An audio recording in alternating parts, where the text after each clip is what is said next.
Welcome to another episode of 931 Hoop. I'm Clayton Carroll, and Nick Arvin will join us shortly as we talk all things Montgomery County basketball right here on 931 Hoop.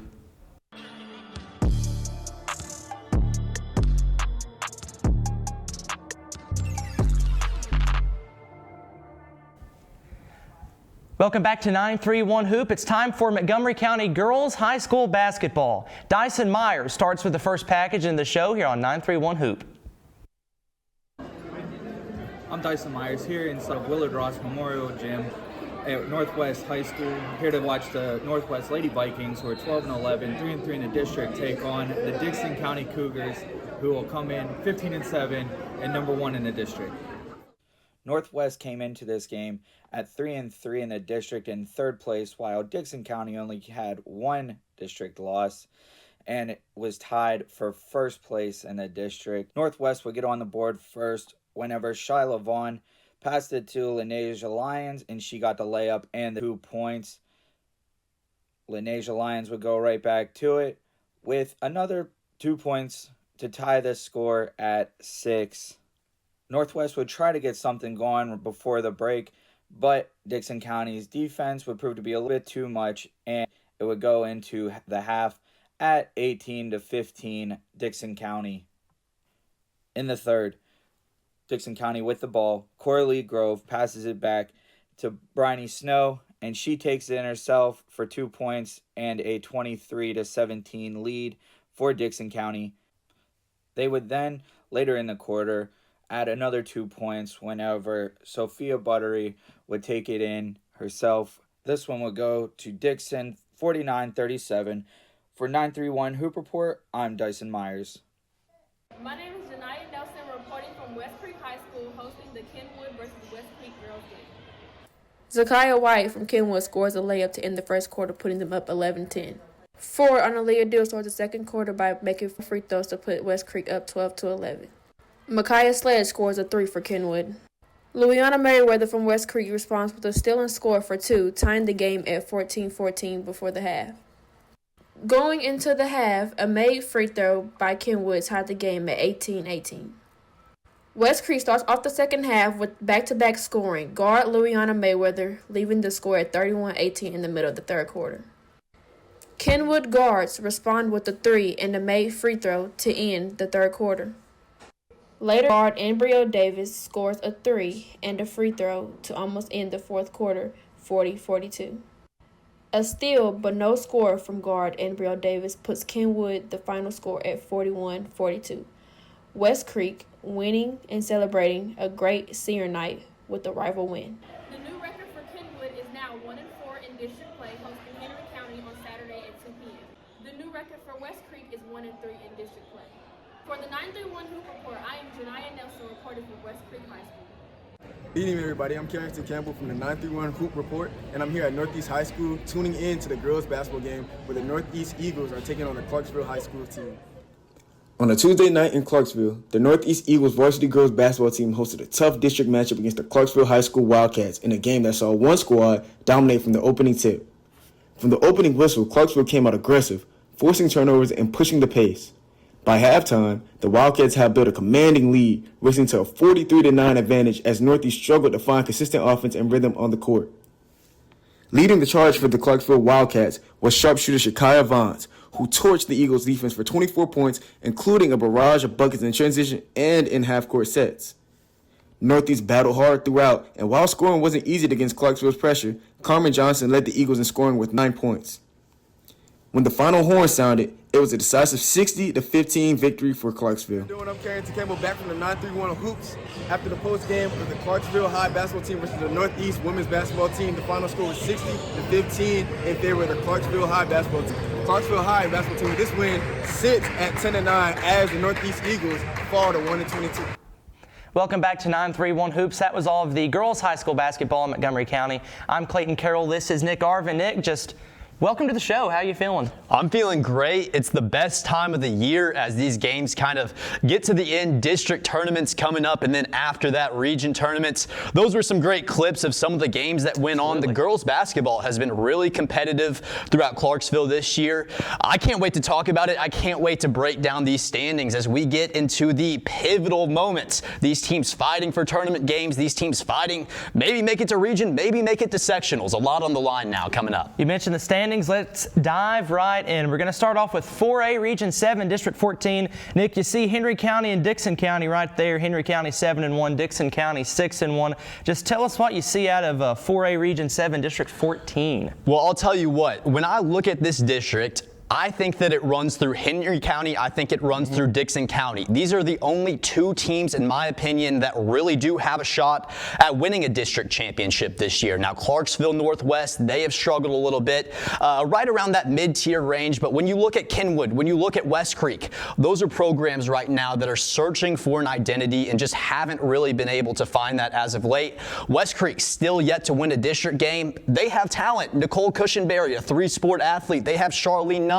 But when you look at a game like against Clarksville, for example, only 3 of their athletes scored. That's not a way that you win games. So these teams need to figure it out. When I look at this district, I look at Dixon County, Henry County, and they've split the regular season matchup. I expect that one to be the district championship. Should be interesting there. If we look at 4A Region 7, District 13, that's, as I said last week, that's where you kind of get the bread and butter of the Clarksville schools. Clarksville, Rossview, Kirkwood, Northeast. It's a battle for the top between Clarksville and Rossview. It absolutely is. And if we go back to the Battle of the Boulevard this past week, Clarksville and Rossview actually pulls up a big upset over the undefeated Wildcats. They lose to Kirkwood the night before, back to back for the Hawks, as Winter Storm Fern has really postponed some of these games into the final week. Rossview wins a huge one over Clarksville. It's a momentum win, but still they're going to be the 2nd seed in the district. They face off against Kirkwood in the semifinals coming up next Thursday. That's going to be a fun one. Coach Lockridge's team, very physical, but still looking for that number 1 scorer, that girl that's going to go out. And then for Rossview, they've struggled. Only 1 returning player on this year's team, but it's Ellie Hankenmeyer, and she's put up big numbers as of late. She's a double-double machine on any given night, so you can't count out the Hawks when Ellie Hankenmeyer is there. But when I look at the Clarksville Wildcats, I look at Ellie Claus, former Wildcats head coach. This is her first year, a former Wildcats player, I apologize, first year as head coach now, had her girls undefeated up until Rossview. They're looking to bounce back in the district tournament. And then, you mentioned Rossview, Ellie Hankenmeyer. She was really the deciding factor in the game that Rossview won over Kirkwood back a few weeks ago, back before that winter storm hit. So our next standings we're going to take a look at is Class 3A. We're going to shift down to 3A, look at District 11. It's Creekwood all alone at the top, 7-0, 21-4, and then you've got a cluster of 4 teams. I mean, this one, it just feels like it's Creekwood's district to lose here. Now, Montgomery Central, they'll play Creekwood tomorrow night. I'll actually be at that game. I'll have a good chance to see where these 2 squads stack up before the district tournament. But when I look at this district, I see Creekwood, and I just don't see how they get beat. They have gone undefeated in the district for a reason. I expect that to continue going into the district tournament. Battle Creek also in there, kind of in that mid-tier range. Fairview, Springfield, I really don't think that they have a shot to win it. I'm going to give it to Creekwood to win this district. So that was a look at our standings. Whenever we come back, we'll have men's high school basketball in Montgomery County, followed by some game predictions, and then Austin Peay basketball. All that's coming up next on 931 Hoop.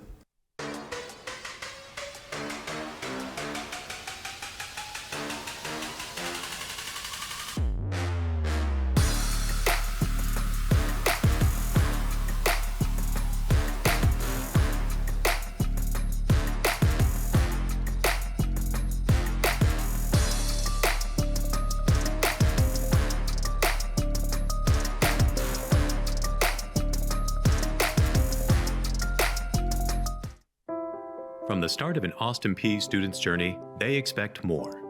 They expect to gain real-world experiences to set them apart. They expect to learn with state-of-the-art tools and facilities, so we give it to them. We show them how to be effective social workers, enhancing everyone's well-being. They experience how their classroom lessons change lives. So when our graduates look back, they'll see it all starts at Austin Peay. Welcome back to 931 Hoop. It's boys high school basketball time here on the show. Molly Brown has our first basketball package for us. My name is Molly Brown, and I'm here at Northeast High School to report on the 8-11 Clarksville Wildcats versus the 4-16 Northeast Eagles. Northeast wins the jump, but Clarksville quickly takes control as Phillips hits a 3 to go 10 up in the first quarter. Smith gets a steal at the end of the first quarter to put Clarksville up 16-4. Phillips completes a 4-point play to put the Wildcats up 22-6. Clarksville's in control 29-11 at half.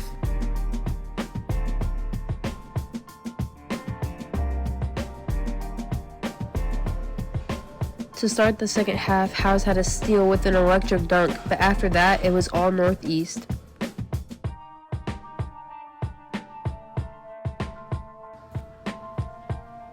McKinnon hits a 3 to put Northeast 25 points down going into the fourth, followed by a 3 from Joyner in an attempt to keep the momentum. Then a tough lay by Joseph would make the score 28-47 without a response from Clarksville, but the clock was not in the Eagles' favor. Despite the late surge by Northeast, Clarksville came out with the win. At Northeast High School, Clarksville dominated the Eagles and took the win 51-28. I'm Molly Brown reporting from Northeast High School. Good evening. I'm Bryce Perkin reporting at Montgomery Central High School, as right behind me we're going to showcase the boys basketball game as they take the court against the Colts. Montgomery Central will enter this contest with an impressive season record at 15-7 overall, while still implementing an undefeated district play to 6-0 overall. I will give you that final score tonight right after this. As the crowd starts to bring in the energy for this homecoming game, both teams will be getting ready for this matchup here tonight. One will look to prove a point while the other aims to defend its 8-2 record at home. The focus of this matchup tonight is clearly number 2, Jonathan Johnson, who dominates the court on both ends. Johnson consistently makes big plays throughout this contest, anywhere from setting up teammates to make a big-time shot or controlling the tempo of the game with aggressive drives to the basket. His performance here tonight set the tone for the Indians and kept that momentum on their side throughout this game. Not only was Johnson a key factor, but number 3, Justin Miller, made a big play here tonight as he brought the crowd to life with a great defensive play at the basket. That early rush created a rhythm for the Indians that never slipped away. At the end of the day, this was a hard-fought game from start to finish. Montgomery County will continue their strong season after this victory here against the Colts, 54-47, after they improve their overall record to 16-7. Hopefully after this win that they just deserved tonight, they will continue that momentum and bring that energy into their next matchup against Battle Creek. For the 931 Hoop Report, I'm Bryce Perkins reporting. Hello, my name is Emmanuel Baez, and here at Westbury High School. Tonight, I'll be covering the boys basketball game here at Westbury High School going against Henry County. Here we go with the highlights. And here we go. To start off, we've got Henry County passing the ball around with a quick 3. Bang, it's good to go. Cameron Bowers, spot up 3. Bang. Not too long after that, driving on the lane and 1 layup. Goes to the line for 2 free throws. Henry County driving down the ball to finish the quarter, and it's good to go too. They just can't miss. They can't miss. Henry County with the layup, miss, layup again. Good.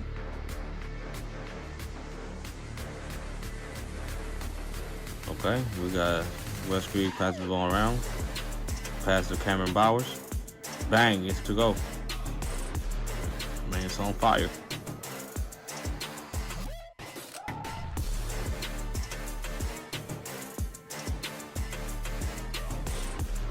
For the final score, we've got Henry County taking the win against West Creek, 55-51.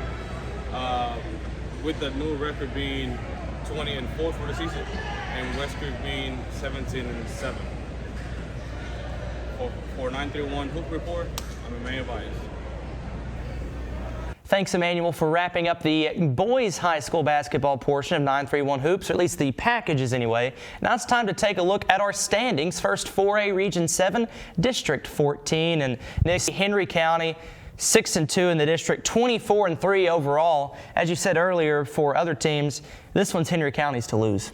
I actually disagree with you there, Clayton. Okay. Now, Henry County, they've certainly gotten out to a good record as of late. 2 huge wins over West Creek and a win over Northwest. But when I look at this district, I think it's a little bit more complex than just surface level. Yes, Henry County, they've been good as of late.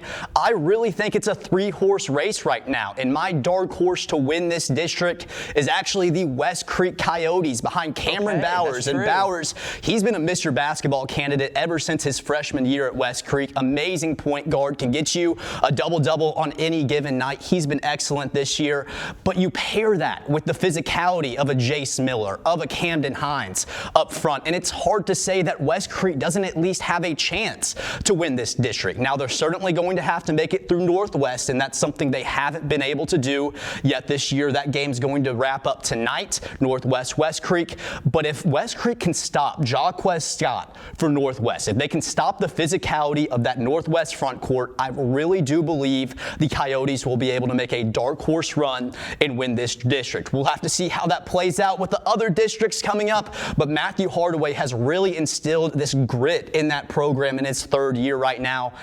I'm really high on the Coyotes. Well, we'll certainly find out how that plays out. If we look at 4A Region 7, District 13, obviously Kirkwood alone at the top, 5-0, 19-5 overall. Nick, it's the Armani Smith and Bryce Garnett show for the Cobras. I agree, absolutely. Those two guys have really performed in their junior years. That's a backcourt that no team, not even just in this district, is going to want to face off against. And what a district this is. After all the rezoning, whatnot, with all these new schools coming out, Kirkwood in their 3rd year now faces off against Rossview. That's a rival. Clarksview, that's a rival. Northeast, a lot of people come over to Kirkwood from there, so that's also a rival. What a fun district. And Rossview, Kirkwood, really the 2 front runners in this one.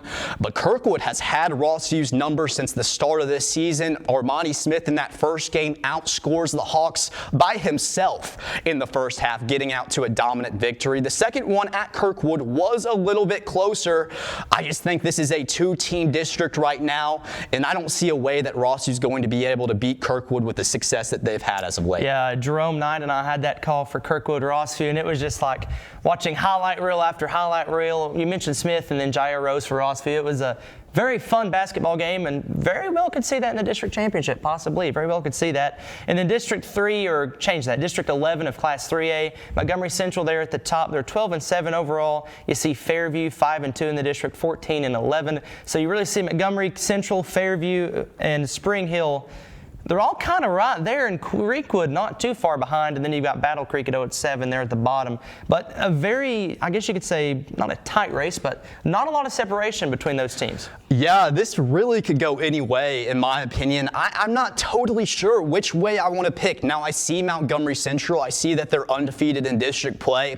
And really, that's a credit to Noah Nicholson, the step up that he's had in his senior year. We talk about Jaquez Scott, Armani Smith being potential Mr. Basketball candidates. Nicholson is a guy that doesn't get all the talk, but he is right up there with them, averaging right around 20 points per game right now in his senior year. He has led this Indians team to a great record, one of their best seasons since 2009, 2010.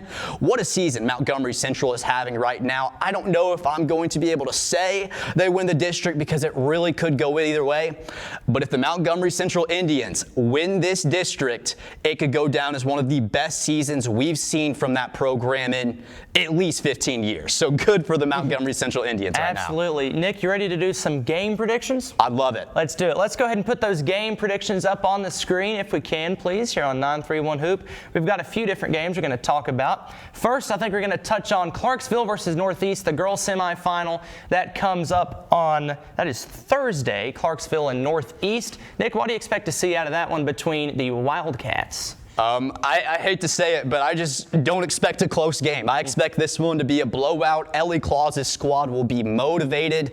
She's got her seniors going. Allie Howard is a great basketball player in that front court for Clarksville right now. After a loss to their rivals Rossview, they're going to be hungry, searching for revenge. I think they take it out on the Eagles and blow them out in that first game of the semis. Well, you mentioned Rossview. They're up next, Rossview and Kirkwood. These two teams split in the regular season. Rossview won on their home court. Kirkwood won on their home court. What are you thinking? Yeah, so Tanisha Lockridge, her first year as Kirkwood head coach. 3 different head coaches, 3 different years for the Cobras. Unable to find that level of consistency, but Lockridge has really brought that, and she's taken to this Rossview rivalry really well. That's one that she wants to get her team pumped up for. They dropped the first game on a buzzer beater. They missed the shot at the end in that first game, but I feel like they may have found the solution to limiting Ellie Hankenmeyer. If you're able to do that, I do think that Kirkwood comes out a win. What it's really going to be, the matchup on Hankenmeyer is going to be pivotal because Kirkwood doesn't have the size to match up with her. If they can keep it out of her hand, limit her ability to get the ball in the post, I think Kirkwood has a shot. But Hankenmeyer is the matchup there. Yeah. So up next, boys prediction time. Kirkwood and Northeast facing off in the semifinals of that district tournament. Kirkwood v. Northeast. You know, we kind of touched on, you think Kirkwood is probably the front runner in that district. Obviously, that would run through Northeast in the semifinal. Yeah, we've seen Kirkwood 2 times take advantage of that matchup against Northeast. The Jones brothers have been really solid for the Eagles, but Kirkwood's going to win that one. Armani Smith, Bryce Garnett, too much for Northeast. And then last but not least, Rossview versus Northwest, I believe, or Clarksville. Change that, Rossview versus Clarksville. What do you expect to see out of that game? Yeah, we've seen it 2 times this year. Ted Young's team has struggled against the Hawks. Israel Dillard transferred from Fort Campbell. Lincoln Schwaz transferred from Kirkwood, and then Jair Rose in his senior year. That big 3 will be too much for Clarksville. 3rd straight win in 3 weeks against the Wildcats. We'll step aside here on 931 Hoop, and when we come back, we've got everything Austin Peay basketball. The Govs are up next here on 931 Hoop. You want change. You want a community that supports you. You want the knowledge it takes to make a difference in this world. It's time to be more. It's time to be better. It's time to grow. The world you want to see starts with you. The life you want begins at Austin Peay State University. Learn more at apsu.edu. From the start of an Austin Peay student's journey, they expect more. They expect to gain real-world experiences to set them apart. So we give it to them. We provide them with the knowledge to become sought-after artists. They realize their work elevates our world. They realize dreams become reality. So when our graduates look back, they'll see it all starts at Austin Peay.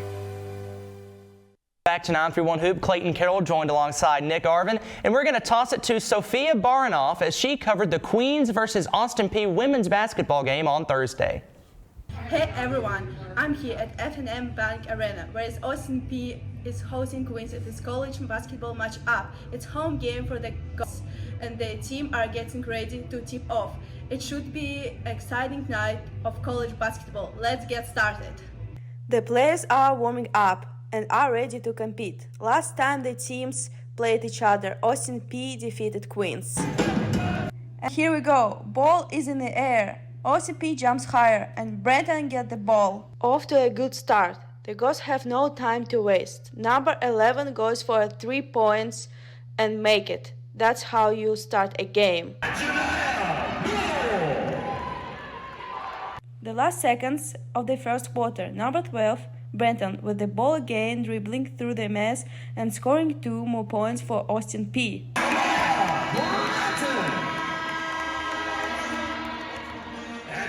With a score of 22-11 for the girls, the teams go into the second quarter. Now it's almost halftime and Austin Peay is in full control. Novell ends the second quarter strong with another 3, which makes it 43-14 for the Lady Girls.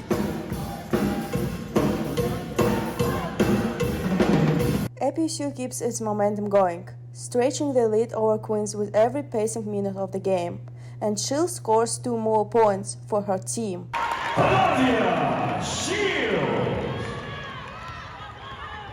Thomas steps to the line and confidently cashes in a free throw, adding another point and keeping the pressure on. Right after that, 24 makes the free throw as well. Here, you can see the final seconds of the fourth quarter, a game fully dominated by the Ghosts, who closed it out with an 85-47 win.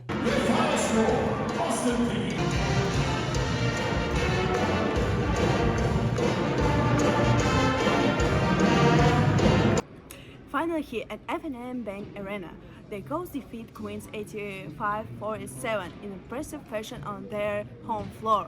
The Ghosts will be back in the action on February 14th, hosting West Georgia right here at F&M Bank Arena. For the 931 Hoop Report, I'm Sofia Baranov. Thanks, Sophia, for covering Austin Peay's first ASUN home win for the Austin Peay Governors women's basketball team. The Govs were back in action on Saturday as West Georgia came in town for a Valentine's Day matinee. We've got some highlights for you, but this game was really all West Georgia. The Wolves shot 13 of 22 from three, 33 of 50 from the field to beat Austin Peay 95-74. It was a game where the Govs did not play bad by any means, as Anavia Shills and Jemiah Branton really played well. Shills had 23 points, Jemiah Branton chipped in 19, but it was just too much for the Govs to handle. The offensive, I guess you could say, the offensive ability of West Georgia. Again, 13 of 22 from three. West Georgia shot the lights out of the basketball, defeating Austin Peay 95-74, and that game was the first game of a doubleheader on Valentine's Day. The Austin Peay men's team welcomed the Bellarmine Knights to F&M Bank Arena on Saturday, and boy oh boy, the Govs have just been on a roll as of late. The Colin Parker and Zyree Collins show. Parker was the first Gov in double digits in the modern era, 6 straight 20-plus point games. So the first Gov to do that in modern Austin Peay history. And then Zyree Collins, a double-double on Saturday, set the freshman assist record with 14 assists, chipped in 16 points as well, as the Govs coasted to a 90-70 win over the Bellarmine Knights. It's now time for standings. Let's do the ASUN women's spectrum first, and it's EKU alone at the top, 13-1. 22-5 on the season. Then you've got Jacksonville in second place at 10-4. And then there's a cluster of teams and another cluster of teams. Stetson, West Georgia, Central Arkansas, North Al, FGCU, and Austin Peay. So, Nick, just briefly, what is your thoughts on the ASUN women's side of things? Yeah, so I know that Stetson, they've struggled a little bit, but that's still my favorite to win this conference this year. I don't think that there's a more talented backcourt duo of seniors than what Stetson has with Cameron Thomas, Mary McMillan, both in double figures. Cameron Thomas averaging almost 17 points per game. I still see Stetson as the favorite to win the ASUN this year. Thomas, the preseason ASUN Player of the Year, so a bit of a dark horse. I like it. The Stetson Hatters, who are favorite to win the ASUN. Now, if you look at the men's side of things, it's Govs on top. Austin Peay 13-1, 19-6 on the season. They are undefeated at the vault. And then Austin Peay will play Central Arkansas on Wednesday, February the 25th. At home, a huge game that will be. Central Arkansas 12-2, the number 2 team in the ASUN. And Nick, just Austin Peay has been on a tear. Central Arkansas, Austin Peay is going to be a huge matchup, as you mentioned, but the Peay, they just keep on rolling. Colin Parker from NAIA has turned into the number 1 option. Zyree Collins has been amazing this year for the Governors, broke the freshman assist record lately. Even if they lose to Central Arkansas, I think that this team has enough depth to make an ASUN tournament run with that and hopefully make it to March. Hopefully, that's the goal. Coach Gibson was actually asked about that, said, you know, we've got some lofty goals. So Austin Peay on the top of the ASUN. And now it's time for the Athlete of the Week. It's so hard to pick. You've got a lot of high school talent. You've got a lot of college talent. But for the Athlete of the Week, it's got to be Zyree Collins. The history-breaking performance against Bellarmine, scored 16 points against the Knights, but the big number was his 14 assists. That broke the freshman assist record, and he's also averaging 14 points a game this season. And, you know, Nick, possibly ASUN Freshman of the Year. I believe it. I guess you could have picked Colin Parker for a second straight week. That's the It's so tough. That's the type of basketball he's been playing as of late. But I understand it. Zyree Collins definitely deserves that. When he's on the court, this Governor's team is so much better. He was a game time decision the other night. He was able to play, and I feel like that really gave Austin Peay a leg up over Lipscomb in that one. Austin Peay is on a roll. I don't see it stopping anytime soon. Like with that Austin Peay team, I mean, you could give Colin Parker possibly newcomer of the year, freshman of the or player of the year, and then Zyree possibly your freshman of the year. So that'll wrap it up for us here on 931 Hoop. We thank you so much for tuning in. For Nick Arvin, this is Clayton Carroll, and as always, let's go Peay.